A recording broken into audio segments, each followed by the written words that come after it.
also from a demographic standpoint. It's not perfect, or they're not exact replicas, but it's a product that we have successfully managed. And I'd say if you look at the reviews online, we're 4.8 out of 5 from a Google review standpoint. Happy to provide credentials. I don't have them in front of me right now, but we can provide that information to the board, and we can also provide further commentary on some social issues that I may not have the answer to. So, but I want to focus on the zoning and some of the technical items, utility capacity, the traffic, snow storage, and things along those lines. Okay, great. Thank you. Thanks, Tim. All right, so from a utility aspect, based on all the data and the modeling that we have capacity, and we provided that to the town for their review. This project will not get approved if any of those reviewers determine that modeling is incorrect or that there's no capacity. And the same thing goes with traffic. We've provided everything we need to from a traffic impact study perspective, and it's going through the DOT, it's going through the town. If there were any unacceptable issues, this project would get shot down. For zoning, we comply with all the town code requirements. We meet all the criteria for a special use permit, and this project still has a lot of review to go. The planning board is just a recommended board to the town board, and the town board holds a public hearing as well. And the downstream capacity analysis still has to get reviewed as well. So there are many channels that this project still has to go through. And if there's anything infeasible with this project from a civil engineering perspective, it will be caught in the review process, and it can be brought up, and we still have many more meetings, and another town board public hearing would be down the road as well. So all these things can continue to get brought up and discussed further as needed. But I can speak to some of the specific questions. I remember Bonnie asked about the depth of the site, how deep it goes, how far north it goes, right?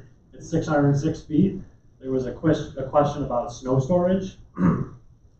So I can show you, bring up the thing, but for snow storage, there is purposely no curbing up here so that the private plow, it's not going to be public road, so the town would not be responsible for plowing. The plowing service could just push the snow and pile it off this area where there is no curb. So it's not empty there for the sake of future expansion. That is not the case. It's there for snow storage purposes, and so that the snow melt could then go into the pond. As well as this entrance not curbed for snow storage as well. And then once again, the maintenance garage drive aisle is not curbed for snow, so the snow plows can push snow storage. Trying to think of these. Oh yes, the existing access easement, that was a question that was brought up. That it still exists and it will continue to. We're not going to infringe upon it. It goes through the drive aisle and then all the way up north to that property to the north. It's a 16-foot wide access easement, and we're not proposing any landscaping, any curbing, or any sort of obstruction that would potentially cause a conflict for that access easement to be used. I'm sorry, Paul, could you show me that easement again? Yeah. Is that a permanent easement? It's a permanent access easement. Okay. So it goes from the drive aisle. It's not up against the property line. It's 16 feet wide and just travels all the way north. And that's included in our our site plan submission that we made.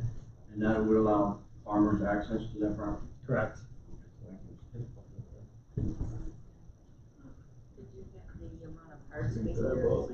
Yeah, thank you.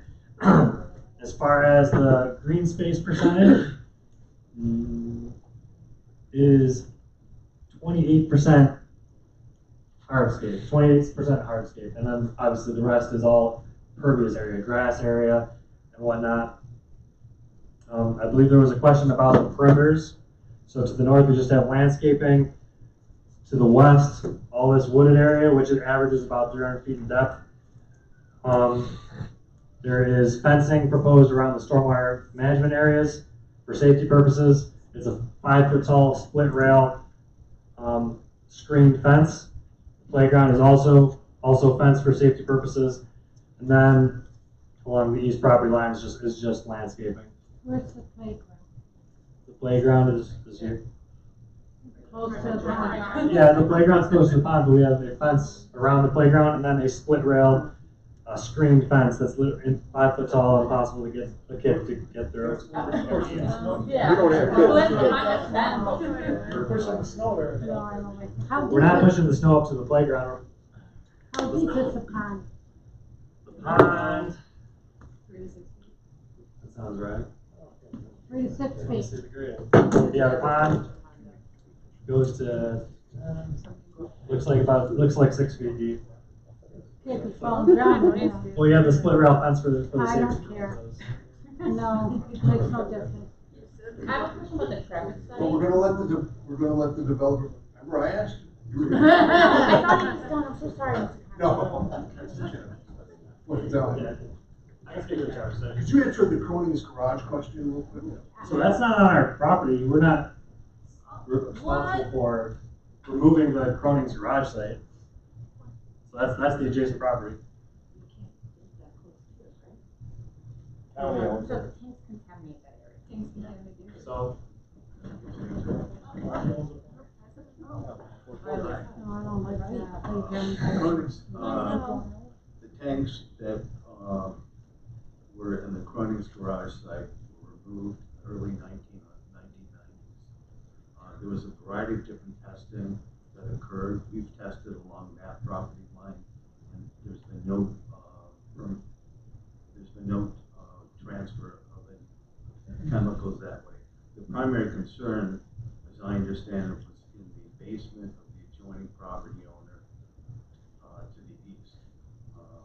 So it's been resolved and signed off by, again, that's a factual. So, Well, it's still on the EPA website then, but the tanks are active and present there. And that's your DEC and EPA. They say they're wrong and outdated. Well, we're not gonna get into. Sorry, Councilman, you're right. But it's factual. What's It's factual, that they were removed, and there's been testing done. It was done in the early 1990s, and it's documented. We can provide planning board information about that. If you would, that'd be helpful. Okay, thank you. Those tanks are not on your property, or were not on your property. They were never on our They were property. never on the property. There was concern about migration of the petrochemicals to the west, and that's been documented. That has not occurred. Okay. Can I ask about the traffic study? Sure. I just don't know what it is and what it entails. So what does a traffic study entail? Like you measure how many cars go by that area a day? yeah, so for a traffic study, it includes a traffic count. So somebody goes to the various intersections that would be affected. And they literally count cars from 7 to 9, and then 7 to 9 a.m. And they count cars from 4 to 6 p.m. And on Saturday, I believe it's 11 to 1 p.m. They're counting cars. And that data then goes into a synchro analysis where our transportation department runs their traffic model, and it determines the level of service of each intersection and how it will be affected, and if it will be degraded below an acceptable limit or not. And that's all very transparent in the traffic impact study, which has been provided and reviewed. When was the traffic study done? It was done earlier this year. Like when? I have it right on. Like when school was out?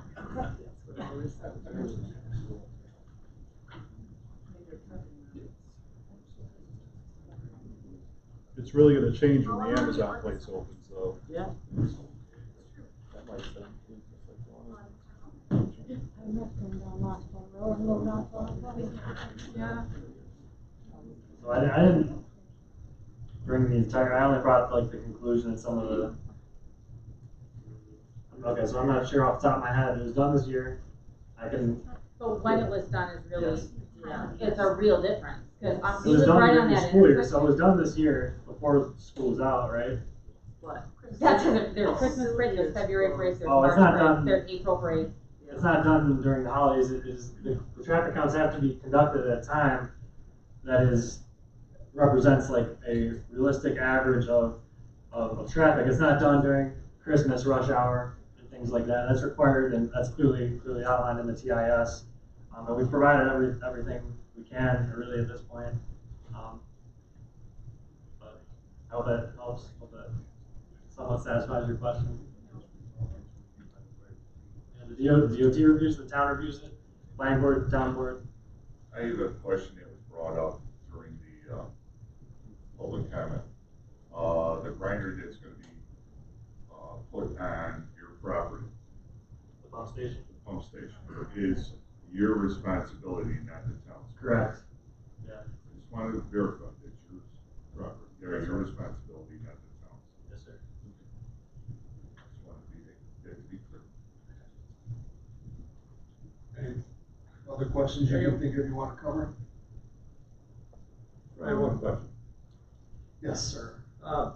Exactly on your map, exactly where is that right of way going through your property? That existing access easement, Yes.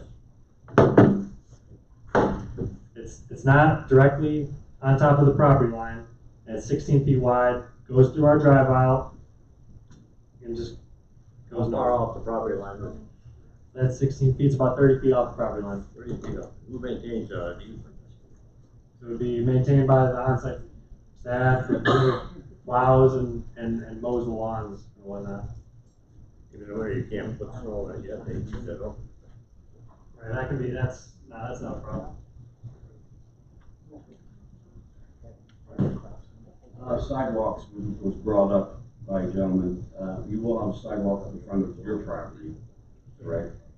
There's sidewalks throughout the site. We aren't showing it along the frontage of Saunders Sullivan Road. We have sidewalks throughout the site leading to the existing crosswalk, which currently that existing crosswalk goes to nowhere. It's a dead end. So we're adding a sidewalk and a ramp there. Okay. No sidewalk to There's no sidewalks on It's, that. it's connecting to the existing sidewalk system via the crosswalk. There's no sidewalks on that Street. side. There's no sidewalk. There's no Correct. sidewalks. Not on the north side of Saunders Sullivan Road, on the other side. Not on the Some- side where the property's being So built. this goes to the street. Correct. Okay. It goes to the crosswalk. There's Please, an ladies and gentlemen, we're not gonna do the back and forth, this is getting too confusing to follow everybody, okay? So, would you consider putting a sidewalk along Saunders Sullivan Road so that it could be adjoined to other properties in the future? That's the only way those things happen. Yeah. Tom, make them put it in. Okay, so they said, so they said that they could put one in front of their property along Saunders Sullivan Road. They can't go off-site to other people's properties to add sidewalks. It's not their property. Okay. The only other thing was they brought up about the traffic light at Bridgman, and they think there's a petition or something of that nature. Mr. Bax, could you help maybe let everybody know how that system would work as far as the traffic light or Typically, the county here? the town board would make that request to the DOT and it just happens, so.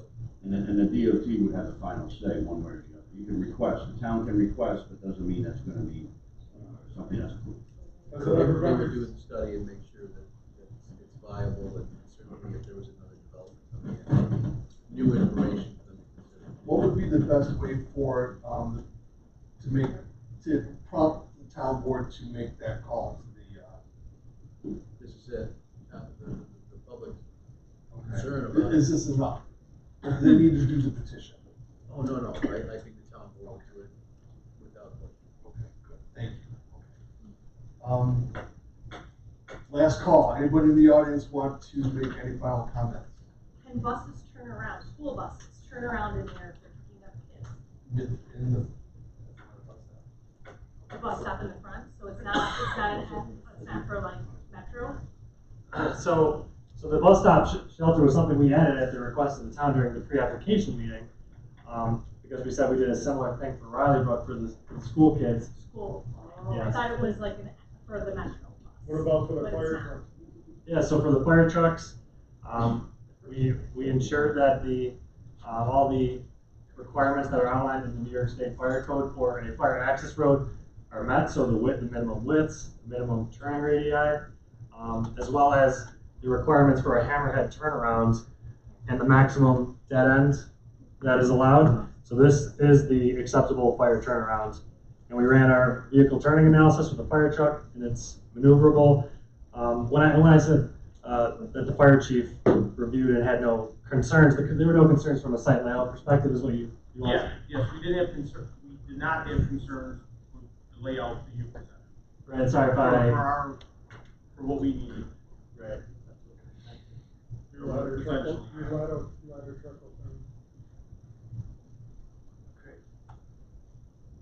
Going once, going twice. I have a question Mr. about Penn. management, your management. Your name, Are ma'am? they gonna work directly for you? Yes, Or, okay, you're not gonna contract them No. out to a private management agency? nope, they And what work, kind of training will they have? I don't have the details on that, I can provide that follow-up. It's not gonna be college students? or- No, I mean, we always hire staff that have professional experience. So individuals have managed other properties, who have maintained other properties. So we're not picking college students, we're not picking, people off the streets. Are you gonna have the same 2 people every day, or you're gonna could have several of them? Same people every day. We typically don't rotate, and then also the third staff member who works remote, who will visit the site regularly is a regional director of property management. Okay, are these people gonna live on site? They do not live on site. Are they gonna live in Sanborn or the area? It depends on, we'd love to hire local people Because who I live hate there. to think of living in Buffalo or Amherst and you'll get a call after hours. It's gonna take them 45 minutes to get there. I can't speak to who we've hired, or we try to hire local. So that's really all I can say to that. Are they there on the weekend? Will they work at other facilities too, or just strictly Just this one? facility. You said they were full-time staff, right? So they're there, yes, there's offices for They them. have a shift. Yep. They typically do work weekends as well. Yes, sir. How do you not know what kind of qualifications they're gonna need?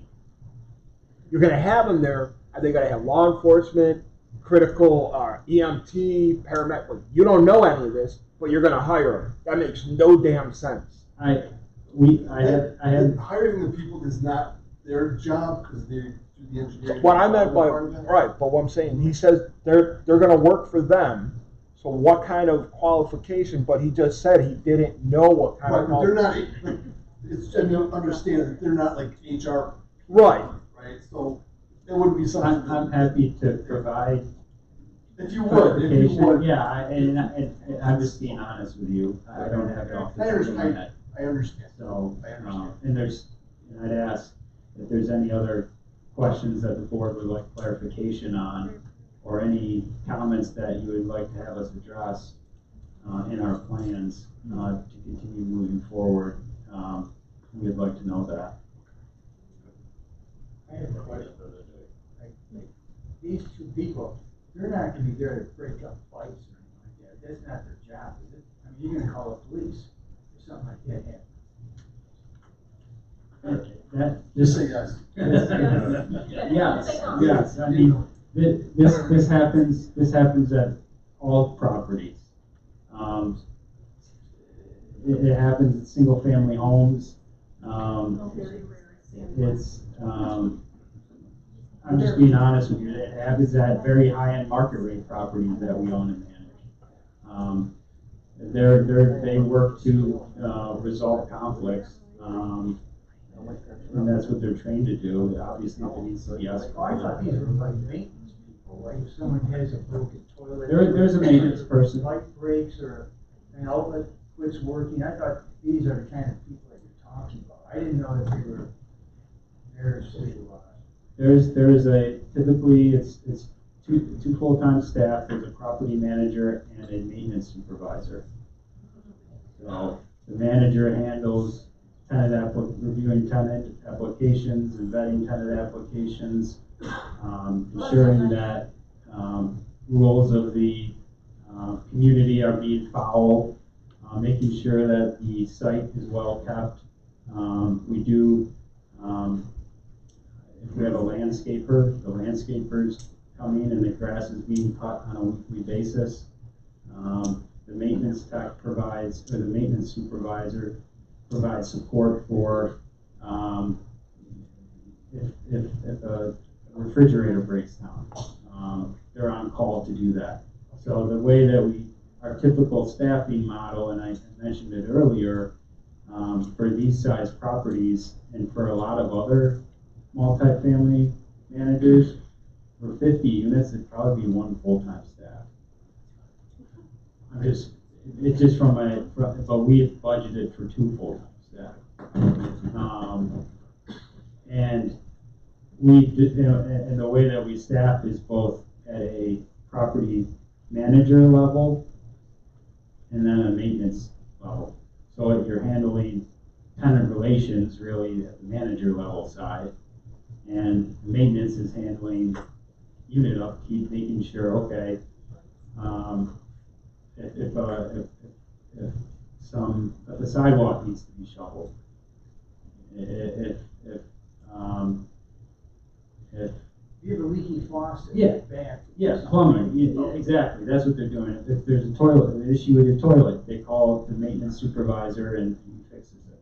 I think you may have given the impression that these people are policing,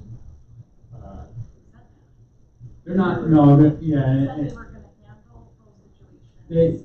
they're trained to resolve conflicts at some level. Is that the maintenance staff you're talking about? No, the property management staff. That's what Property manager. They have different. Yeah, different roles, different responsibilities. One is for managing tenant relations, vetting tenant applications. The other one is property upkeep, making sure lights are working, faucets are on, toilets are flushing. I think that helps. Explain. Thank you. Yeah. Ma'am, you had a question? Yeah, when it comes to the next meeting and providing documentation for stuff that they advised before they were offering up, I think a lot of us, and I hope I speak, please tell me if I don't, I feel like a lot of us would like the proof that Cronin's has officially been cleaned up, and that there isn't that exposure of those tanks still on premise, because I feel like New York State, at a state and federal level, would have a lot more information that they're privy to over a realty group that is looking to develop an area. There's historically been a lot of things where people are told what they want to hear so that a project can move forward. But all the proof and the research prior says that none of that has been cleaned up because there's no document citing it. Nothing citing from the 90s it was cleaned up, no remediation. So we'd like to see that so we know that it's not putting those tenants at risk. He's shaking his head, so sir, Yeah, and I know at our first planning board meeting, we had an individual named Mike Lezakowski with Aru, who was present and discussed some of the environmentals. He's not here, unfortunately he wasn't here tonight, he was at a charity event, but I can have him present and we can provide that clarification and follow-up information. Can you have some documentation? Yes. I personally read through this document, the adjacent property, that's what I said. An adjacent property owner was looking at that at some point to buy the garage when it was up for auction. Got all that information through the Freedom of Information. Shared that with me, and I spent a lot of time with it. There is documentation.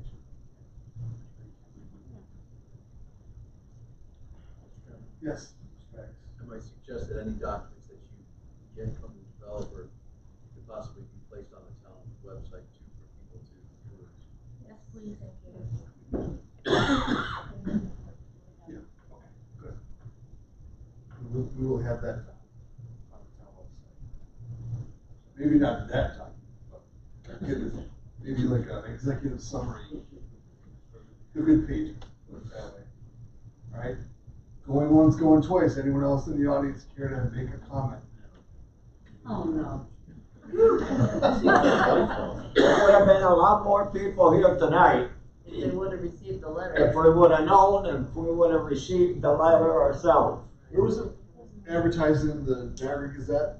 I don't get that. Somebody gave her. And properties within 500 feet, that's not typical notification. Oh. Well, I'm just saying, there would have been a lot more people. This wasn't anybody else, no. Whatever letters went out and all that, there's a lot of people that get a letter.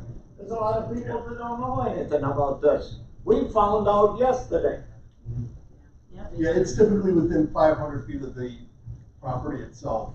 That's what the notifications are about. Within 500 feet Yes. of the That property. is the That's back it. of our property. Nobody else gotta drive around or anything like that. All right, thank you. You're welcome. Yes. I just had a general Lewiston question. I respect the 500-foot perimeter, notice to send out letters. If it's something that can impact the whole town though, as far as like infrastructure and stability and stuff like that, not that you guys made the rules of it, but why wouldn't they notify like the whole town? That's why it's in the news, that's why it's advertised in the newspapers. Okay. Sorry, I'm from a different generation where we don't even get the paper delivery. I just had a mailbox Yeah, for now the you first time in 15 years. Can we request that for the next meeting that there is a letter or some kind of different publication other than a We newspaper? did, and we also raised, this a public hearing at the June 2nd meeting. So, there was probably 75 people there. I was not aware of any of this until a neighbor sent me the copy of the letter, and another neighbor called me and told me. We didn't know about We live right across the There would have street. been a lot more people here to oppose it. And I live 1,110 feet from the corner of Bridgman and Saunderson. Mike, I would like to officially request that the town looks into addressing the pressure problem, Upper Mountain, Bridgman Road, 31. Town line. Seconded. So noted. Let's do that. All right, I think it's getting late. I don't want anybody else to get, or anybody to get ornery. So we had a very, very civil meeting. I thank you all for coming here, participating in the process. And I think at this point, I'll ask for a motion to close the public hearing. I'll make a motion to close the public hearing. Second, all in favor? When will we know? There's not gonna be a decision tonight, sir. No, when will they No, know? when the not next tonight, one but is? when will we know? We'll have, well, we're gonna be having another meeting. Right, when, that's what he said. The third Do you have a date yet? Thursday of the month. Thursday of the month. Are there comments, questions, clarifications? Yes, we'll be putting some correspondence out to you so that we make sure that we get everything addressed. Okay. There's just, there's too much to digest. Yeah, I don't want to disrespect the, the comments that were made tonight by acting too quickly. And I understand your time frames and such, but with all due respect to the residents here who came out and made comments, we're gonna, make sure we get everything buttoned up. Okay.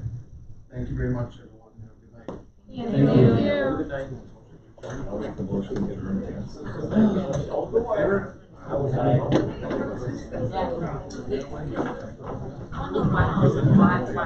I forgot the hymn. Why?